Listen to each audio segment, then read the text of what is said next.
unahin ko lang muna yung itong pagkansela. Ano po ba ang sinasabi sa batas tungkol po sa kanselasyon ng lisensya ng baril?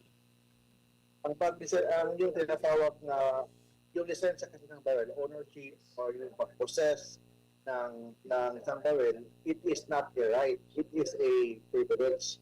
But kahit na pribileyo lang yan, hindi mo karapatan na to a license ng isang firearm, kailangan i-cancel man yan, it should be pursuant sa isang may legal basis and it should be pursuant sa batas. So, hindi pwede cancel lang yan dahil may ICC warrant of arrest. Kasi in the very first place, questionable pa yung ICC warrant of arrest kung legal ba yan or hindi legal o enforceable ba yan o hindi enforceable dito sa Pilipinas. So, kung yun ang basihan, parang may problema sa batas po yan kung ang basihan sa pag-cancel ng permit ni Senator Bato de la Rosa is only with respect to the ICC warrant of arrest. Kasi kung i-cancel po yan, kailangan mag-convicted ka na isang kaso or may drug-related ka or may violation sa pagkapit ng baril, yun lang pwede kang i-cancel. But because of ICC warrant lang, parang walang basihan po yan sa batas.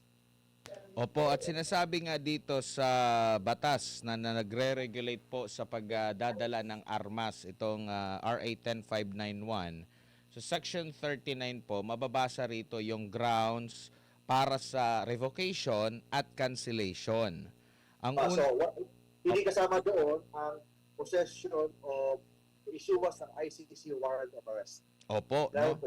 Siguro ang pwede nilang irason dito, itong commission of crime of offense involving firearms, wala namang ganun nang nangyari, at itong B, conviction of a crime involving moral turpitude or any offense where the penalty carries an imprisonment for more than 6 years. Linawin lang natin, ito ba ang pinatutungkulan lang dito ay kaso na convict siya dito sa Pilipinas, kaso na kinakaharap niya sa mga local courts? Yes, tama yan. So local courts, hindi nakalagay doon na may kaso siya sa ICC or may ICC warrant of arrest siya. Very clear ang batas. So pwede lang cancelin yan kung may offense in relation sa paggamit ng baril, conviction of a crime involving moral turpitude. Pero kahit na may ganon, still in compliance with due process. Hindi pwedeng basta-basta i-cancel ang isang baril. Kailangan pursuant sa due process pa rin. I-comply pa rin ng due process, bigyan pa rin ng pagkakataon na magpaliwanag bago i-cancel ang isang lisensya to own a firearm. Opo. At dito naman sa section 4 ay sinasabi naman dito yung standards and requisites for issuance or paano ka makakuha ng lisensya, ng mga requirements. Sinasabi rito, ang applicant dapat hindi convicted of any crime. Okay? Tapos sa A yun. Sa G naman, the applicant has not been convicted or is currently an accused of pending criminal case before any criminal court. So, nung nag-apply siya dito ng lisensya, wala naman siyang kasong kinakarap. Kaya nabigyan siya ng maraming maramas. Well, that's why ang issue lang dyan is dahil sa ICC warrant of arrest. So, parang malabo yan or may problema sa batas po yan. Sabi ko na violation yan ng karapatan ni Senator Bato de la Rosa. Bakit?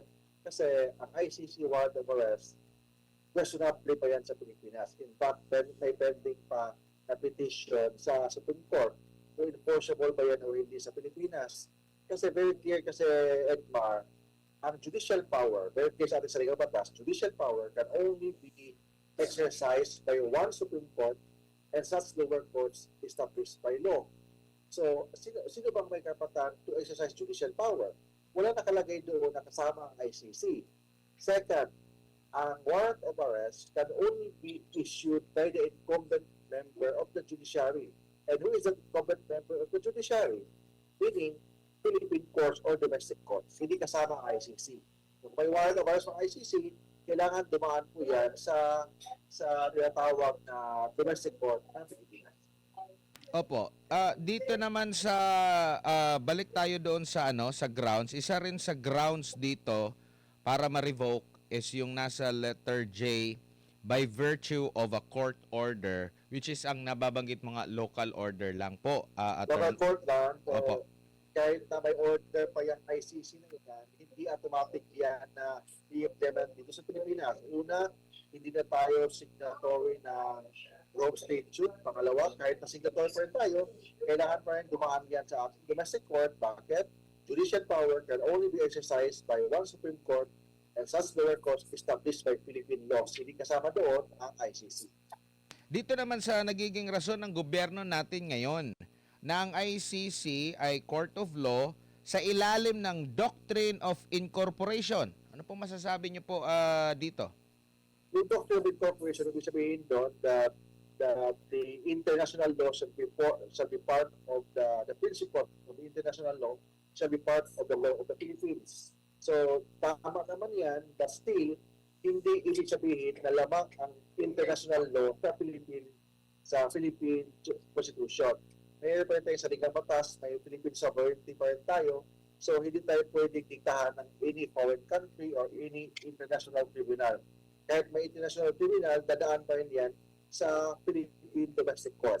Yung mga nag-argue na dapat sundin ang international law, pwede sabihin nila yan doon sa China, sa Russia, sa Israel. Tingnan natin kung anong sasabihin nila.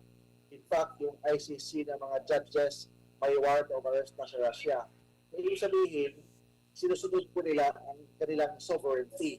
Unfortunately, dito sa Pilipinas, para pinapakain po tayo yung mga buhaya yung sa ICC, para pinapakain po tayo ng buhaya doon sa ICC. So yun ang problema sa atin. Dapat ang government po natin has an obligation to protect Philippine citizens.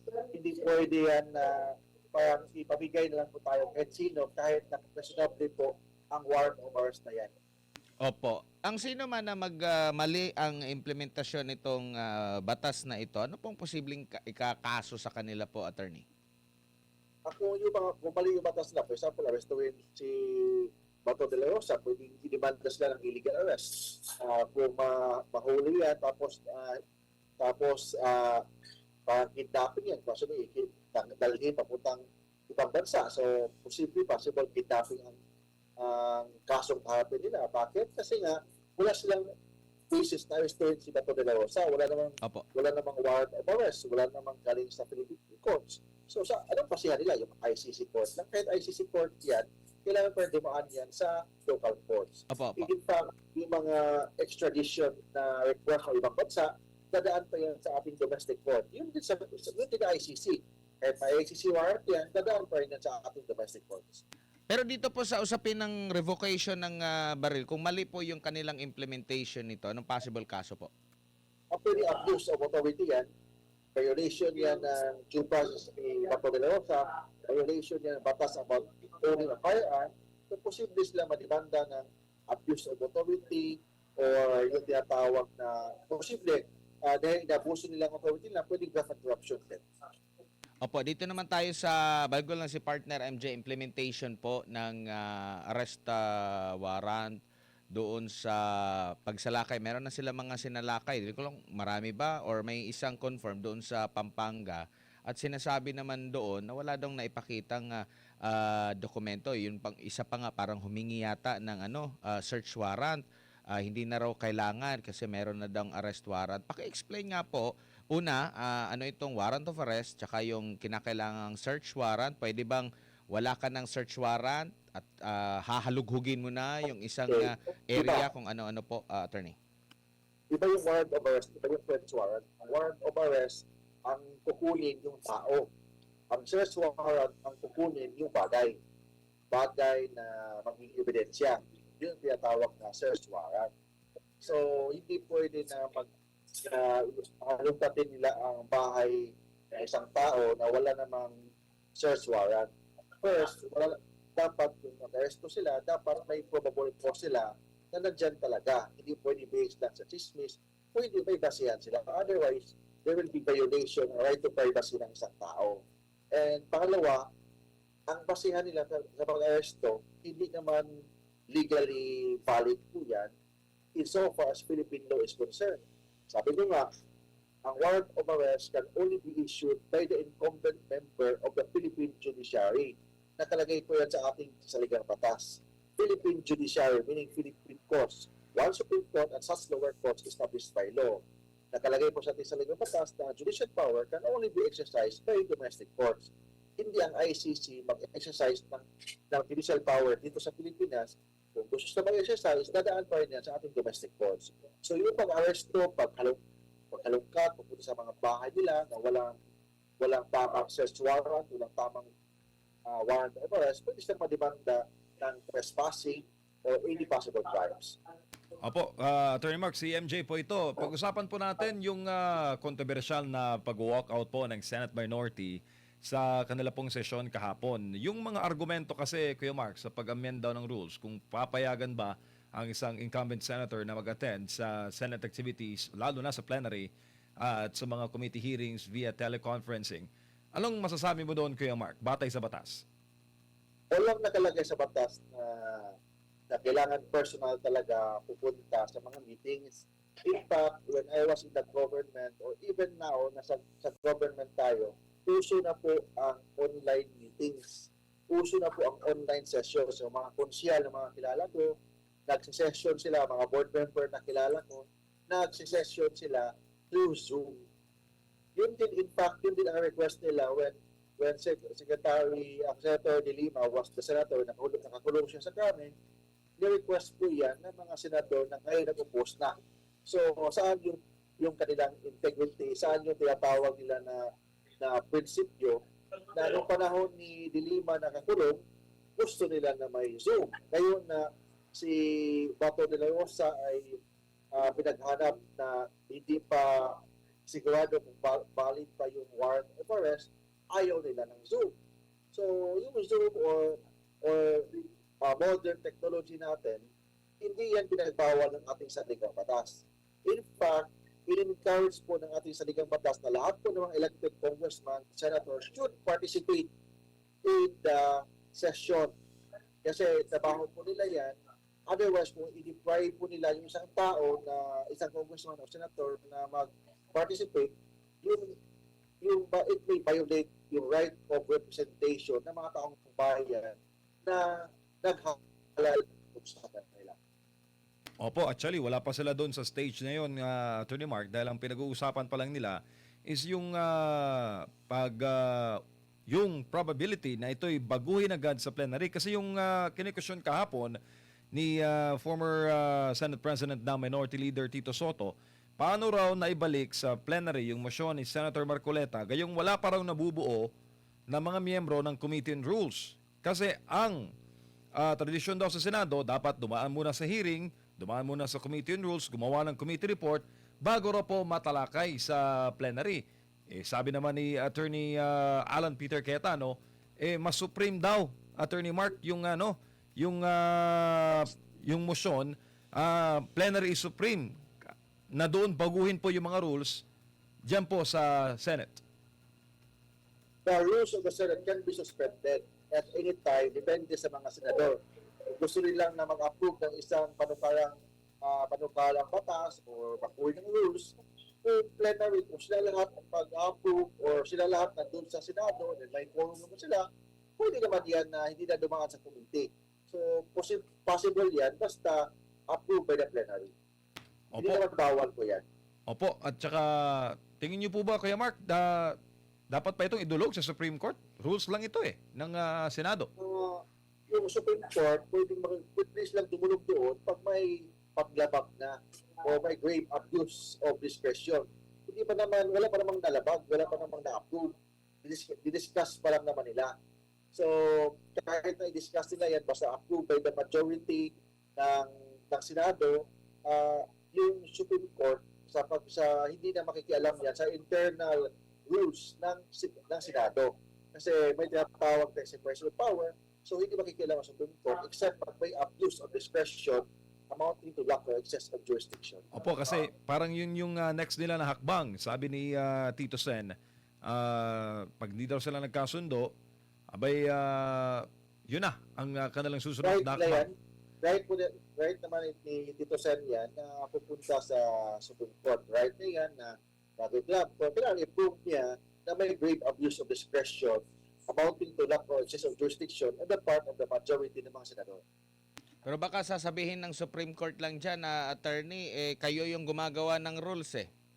Or, normally, ang sasabihin ng Supreme Court, hindi makikialam ang Supreme Court sa internal rules. Hindi makikialam ang Supreme Court sa anong desisyon ng mga senador sa internal rules po nila. Kasi may tinatawag tayong separation of power. Pero yung rules ba nila kayang i-interpret ng Supreme Court?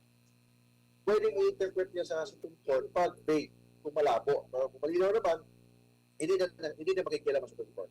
Pero ang isa sa mabigat din na issue dito na meron din pong jurisprudence po, attorney, yung pagwo-walk out po ng nasa minorya. Kasi nga po, sa Senado, kung merong hindi pagkakaintindihan talaga, lalo na yung sa implementation ng kanilang rules, yun nga, yung botohan, magkakaroon po ng botohan. Kasi nga, may ibang interpretasyon yung isang panig, may ibang interpretasyon yung isang panig. Ito yung paulit-ulit sa nabi kahapon ni Senate President Alan Peter Cayetano na hahaba ito, meron kaming sasabihin, meron din kayong punto, magbotohan na lang po tayo. Pero imbis na magkaroon ng botohan, nagkaroon po ng pag-walk out. Pero meron na pala... Ayaw nila. Opo. Normal, galit yung mga minority kung yung word na botohan. Kasi matatalo sila sa botohan. So, yun ang problema. But yung pag-walk out, lahat ng senador kasi is not above the Senate.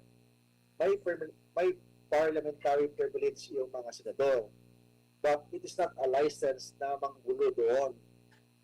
Kung may mga dissenting opinions sila, ayaw nila sa isang panukala, it is protected because senador sila. But disorderly kung mag-misbehave sila doon, pwede sila disciplinary action o ethics committee. Meron pong nangyari noong 1949, 1949, yung Avellino versus Cuenco po, attorney, na medyo malapit sa mga pangyayaring ito kasi nung time na parang ikikriticize na yata nila yung Senate President, biglang nagpokpok, biglang nag-adjourn, nag-walk out kasama yung kanyang mga kasanggang mga senador. Ang ginawa nung naiwan na senador, nagpatuloy sila, nagboto sila ng panibagong acting Senate President. Kinwestiyon ito ng Senate President na talo yung Senate President na yon dahil wala namang kumbaga tama yung proseso po, attorney. Ano masasabi niyo po dito? Yung Senate President kasi nakakaupo dyan, base yan, basta makuha niya yung majority ng mga senador, siya yung Senate President. Pag Senate President ka, may obligasyon ka na i-maintain ang peace and order sa Senado. Pag may nang gulo ng mga senador, may authority siya na tawagin ang Sergeant at Arms to restore order and enforce lawful authority, including may right siya to order arrest sa isang misbehave na senador. Kung maggulo ang senador, for example, yun, naggulo, nag-walk out, tapos didistract niya ang proceeding doon, didistract niya ang proceeding, pwede, kung maggulo lang, pwedeng mag-order ang isang Senate President na arrestuhin yung mga senador na nag-misbehave. Sabi ko nga, ang parliamentary privilege is not a license for chaos. Pwede ka mag-dissent sa mga debate, mga ayaw mo sa mga panukala, you can oppose right ng senador yan. So, hindi kasama doon ang mag-conduct ng misbehavior or disorder behavior doon po sa plenary. Opo. Na-question din ni Senador Marcoleta kasi nag-umpisa sila na may quorum. Tapos sinadya ng mga kasamahan niya na magkaroon ng hindi na maabot yung para sa quorum. Pero meron pong pangyayari din last 1997 naman, panahon ni Joker Arroyo versus De Venecia din, na sa sa Kongreso, pwede naman pa rin may quorum basta nandun lang sa loob ng kahit hindi sa plenary, basta nasa premises po. So ibig sabihin, meron pa rin quorum kahit na umalis sila doon sa plenaryo. At pwede bang ipatawag ni Senate President? Parang meron dong ginawa dati. Di ko lang alam kung confirm ba to. Na meron ginawa na pinatawag lahat ng mga na nandito lang naman kayo. Pwede ipatawag kung matigas ang ulo, pwede ipa-arresto, forcing them to attend the plenary meeting, plenary session. Opo, Attorney Mark, may mga debate kasi ngayon no, sa social media hinggil po dito sa pagko-convene ng Senate Impeachment Court. Dapat po ba o plus points po ba na ang isang Senate President, isang abogado? Plus point ng isang abogado yan kasi court na kasi yan. Pag court kasi, ang impeachment court, hindi yan based sa debate, based on your common sense. Pag court kasi, based on law, based on jurisprudence, and based on evidence. So dapat may background ka sa law of evidence, rules of evidence, rules of court. Bakit may background ka sa rules of court? Kasi ang rules of court ay supplementary. Kasi supplementary, pag wala sa rules of impeachment, the rules of court will apply. Kasama doon yung rules of evidence, yung admissibility of evidence, how to impeach the witness, how to present evidence. So, dapat may background ka sa rules of evidence and rules of trial practice. Kung hindi ka abogado, paano mo magawa yan? That's why, mas malaking punto kung ito ay isang abogado na may alam sa batas at may alam sa rules of evidence. Pero pwede naman daw ang non-lawyer kayo, Mark, na mag-cite ng mga jurisprudence kung pag-uusapan po ang batas. Hindi bawal. Wala nakalagay sa ating saligang batas na hindi bawal ang non-lawyer. But of course, in practice, mas lamang talaga pag abogado ang presiding officer. Opo. Pwede rin, meron ding nananawagan at meron na rin tayong history, attorney, na merong nagawing presiding officer ang isang Chief Justice noong panahon ni ERAP. Chief Justice, yes, tama. Ang Panahon Chief ni- Justice Opo. naging presiding officer only pag ang akusado ang presidente ng Pilipinas. Okay. Pero still, kung ito pa rin kasi naririnig natin itong suggestion. Ang Chief Justice or ang Supreme Court ngayon, attorney, meron din ganitong hinahawakan na kaso kaugnay din sa impeachment. Magde-decide din sila kung constitutional or unconstitutional din. Kung Chief Justice maging presiding officer lang siya, but wala siyang karapatang bumoto. Mm. So, presiding officer lang siya, but hindi siya bumoto kung i-convict or i-acquit ang isang akusado sa impeachment court. Hindi Opo. kasama sa botohan ang Chief Justice kung maging presiding officer man siya.